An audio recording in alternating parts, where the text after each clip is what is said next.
Good morning, everyone. Happy Monday. It is March 17th, St. Patrick's Day. Yeah. I did not wear green. I don't know if St. Patty's Day I got failed. green. There's orange on the Irish flag. That's exactly what I said. Count it. I say count it. Yep.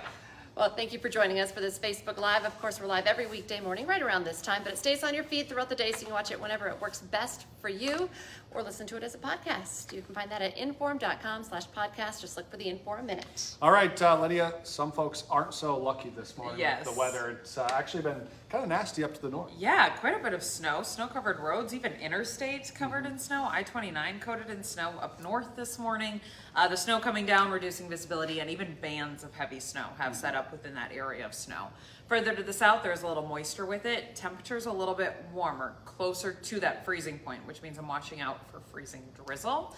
I think Fargo's chance of seeing freezing drizzle is pretty minimal, but Jamestown area isn't the threat of that right now. As the sun is now up and continues to get higher in the sky, your freezing drizzle threat starts to minimize. Sunshine takes over and temperatures rise into the 40s down south today. Up north, you're going to be stuck under the clouds longer. You slowly get rid of that snow. And your high's in the 30s today. Winter weather advisory in effect for that region until noon. So you've got some time of dealing with winter weather on St. Patrick's Day. A little blue on the radar for you. I was saying, too bad it's not green. Yeah. That could have really played into a whole Yeah. show line this morning, right? It would have worked really well. It would have. Dang it, Mother Nature. So do watch out for snow-covered roads, so on and so forth. We'll leave behind about 1 to 3 inches of accumulation, so enough to make things a little messy. Sure, yeah. That dwindles down to flurries through the early afternoon, well gone by the time you head home from work, so your roads later today will be better. Temperatures do make it above the freezing point for most of us. International border will be closer to about 30, but Grand Forks near 36 today. So even if it doesn't melt away all of the snow, your roads should improve. I wouldn't expect that snow to stick to the roads for very long. Tomorrow, mostly cloudy, temperatures in the 30s, maybe a flurry or two down near the North Dakota, South Dakota line.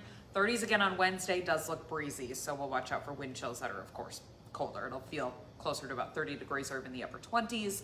Back into the 40s for the first day of spring on Thursday. Okay, that's good. And you're 50 on Friday, so Nice. that'll be nice, Yeah.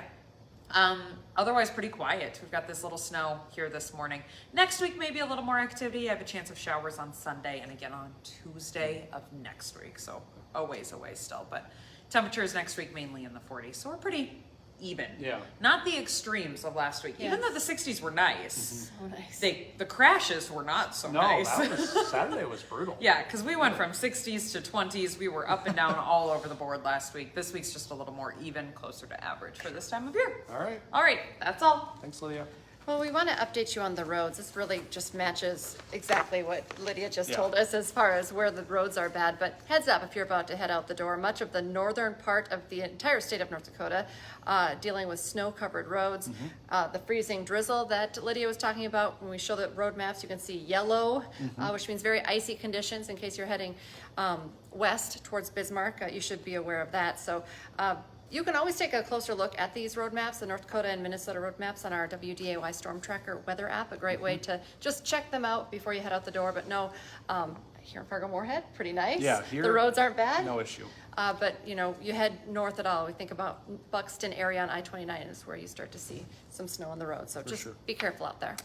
New this morning, the family has identified the victim in that deadly shooting in Hallock, Minnesota. Family members created a GoFundMe page and then on social media say 43-year-old Justin Esparza was the man killed in Hallock last Thursday. His family is trying to raise over $1,000 to bring him back to St. Paul for a burial so that his friends and family can see him one last time. 23-year-old Jordan Hansen of Hallock is accused of shooting him in the head. She is charged with second and third degree murder. New overnight, Fargo firefighters dealt with a dumpster fire. Broke out at a gas station near downtown Fargo. It was at the Circle K on University Drive. Firefighters responded just before 1. When they got there, they say it was fully engulfed in flames. By the time we got there, you could still see a lot of smoke coming out. They were able to put it out, though, before it spread. So that's a bit of good news. New this morning, Minnesota Congresswoman Michelle Fischbach is officially running for another term. She made that announcement this morning. Fischbach is currently in her third term representing Minnesota's 7th district, which covers most of the western side of the state. She won re-election last fall with more than 70% of the vote. Today, the Fargo City Commission will discuss making the mayor's position a full-time job. Right now, if you're the mayor, it's a part-time job in Fargo.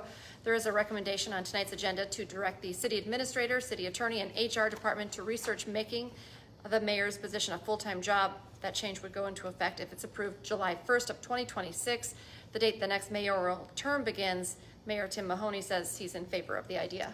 Today on Hot Mic with Dom Izzo, it was an electric day on the golf course for Fargo's Tom Hoagie at the Players Championship. Dom will have a recap of his third place finish. Plus, fresh off making history this weekend, state tournament MVP Jaden Hale joins the show at 10:30 to discuss Horace claiming its first state title. That is from 9 to 11 on WDAY Extra. And remember, now is a great time to get your Inform.com subscription, your all-access pass to all these news, weather, and sports headlines.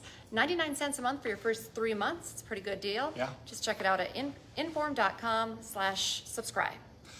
Join us the rest of the day for our newscast as well. Next one's at 11, then 4, 5, 6, 9, and 10. And we'll be back tomorrow morning with First News from 5 to 7. Have a great day, everyone.